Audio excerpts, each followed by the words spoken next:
Alright guys, it's Nano VNA time. Oh, I mean Tiny SA. Let's get this thing open.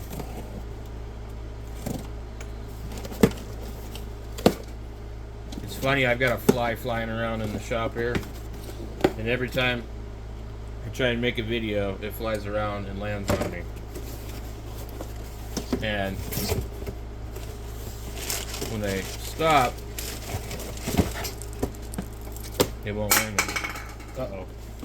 Knocked over my energy drink can, which was empty. Okay. So it comes in a box very similar to your Nano VNA.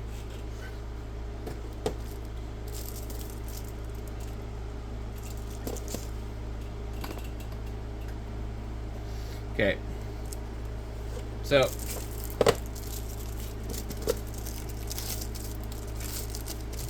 it appears to be sealed up. Shouldn't be used. You never know.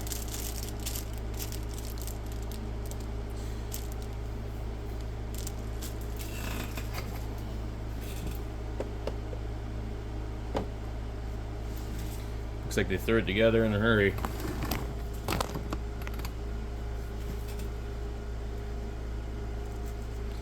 Okay.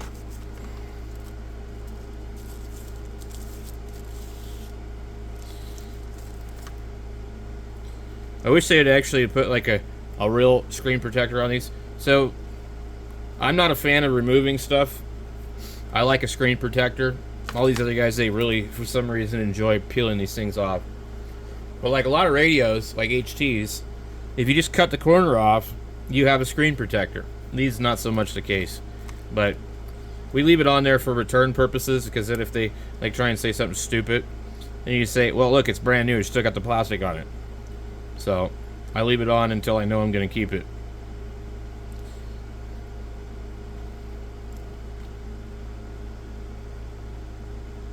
So these ones were $59.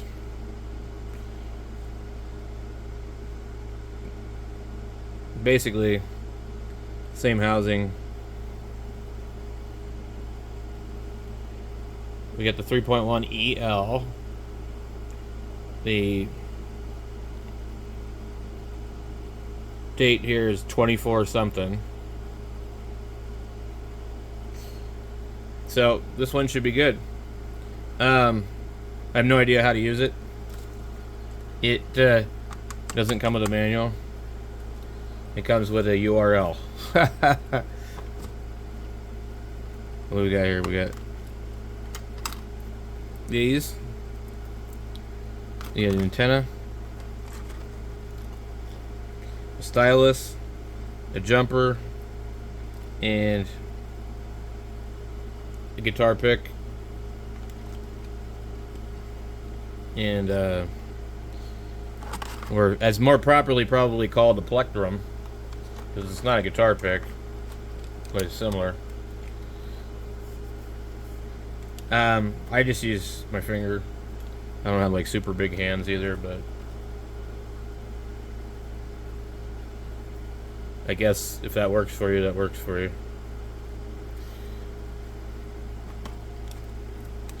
So that's what's in the kit, and we would probably use this to sniff radios. I'm going to be making a RF sniffer. I honestly think this dummy load that I got over here already has one on it. So I just need to come up with a connector, because it's a broadcast dummy load, and it's dry because there's no fluid in it, but I would say it would be pretty easy to use with a HT. It won't matter. I can't find the actual information on the internet on that thing, but anyway. So, with our spectrum analyzer, we could set different things, but I don't honestly don't know how to use this yet. So, I would guess maybe we start and stop frequency, center frequency, Let's change the center frequency to 14652. 0, 0. Okay. And I don't know what we just did. Okay, so what I've done is I've set it to start at 140 and stop at 500. We'll try this one.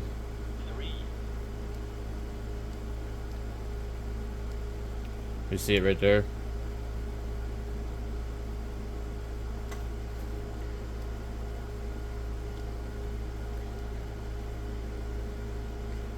So we don't need a lot of power. So what I'm going to do now is I want the... Okay, so you just do this. You say start. The stop is actually set to 350. Because I think it can't go to 500 on one connector. That's one of the shortcomings of this. Let's go 200. Click M for megahertz. And it's going to move back and forth really fast. Okay. So we can see our signal right here when we get closer to it. I don't really feel like we need to use an antenna on this. So that radio looks pretty clean, but that's not how you test it. But I'm just, you know, for the sake of like whatever. Okay, so these should be pretty dirty.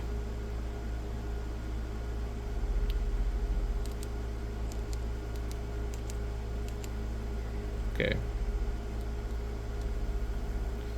It says TX disabled.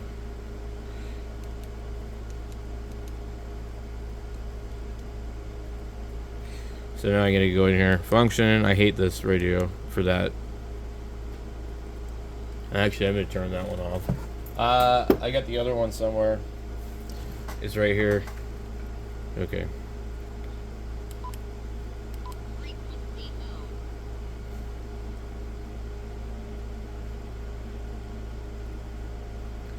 We're not really seeing anything. I'm trying to find a radio that I know is dirty. Let's see. What radio would be dirty? The UV5R? Probably. Boy, that thing barely even does anything. Okay. Let's try one of these other ones.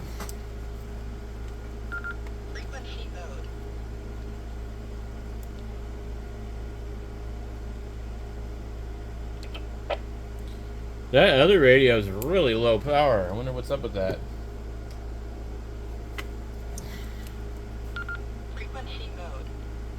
I'm wondering if it's like...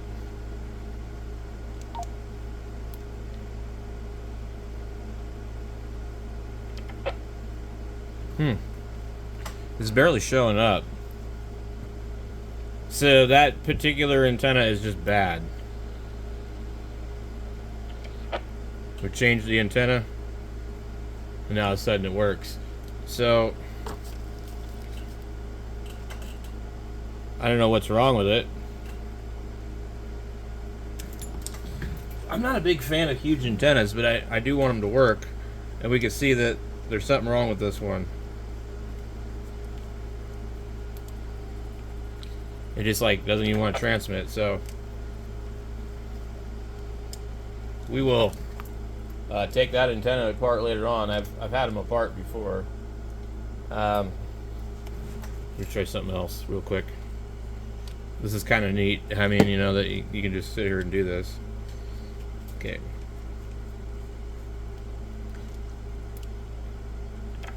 So pretty much every antenna I've tested otherwise has been fine. This is the exact same type of antenna. In fact, this one's loose. Let's see if it works.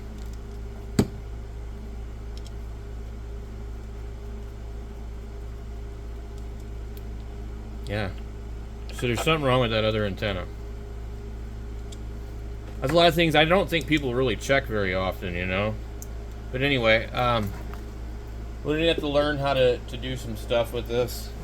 With this right here, you basically pull this thing out of here and get it out of there. Alright, so there's your antenna. If you ever wondered what was inside of a Fang antenna, that's what it is. So there's a little piece here. And I thought it was supposed to attach right here. So it's probably broken on this one. Well, what I did is I just put it on there and I just pulled on it because it's just a Fang. Who cares? The worst thing that happens is I ripped the connector out of the radio. That one was actually given to me by somebody because the battery was bad. So there's some glue and stuff on it. It's probably just broken somewhere. So, but that's all that you got inside of a Fang antenna. And it's fine if it works, you know. So yeah, I can see right here, it's just broken. It's broke off. So that actually could be repaired if you really wanted to repair it. And I mean, why not? You know, I mean, just to do it, you know. But yeah, it's definitely broken. So you need to do is basically undo this little wire here and then resolder a wire here to this. Or you could just repurpose this for something else and, you know, do something else with it. So we just learned something just today. Anyway, guys, I'm going to spend some time with this and we'll catch you guys later.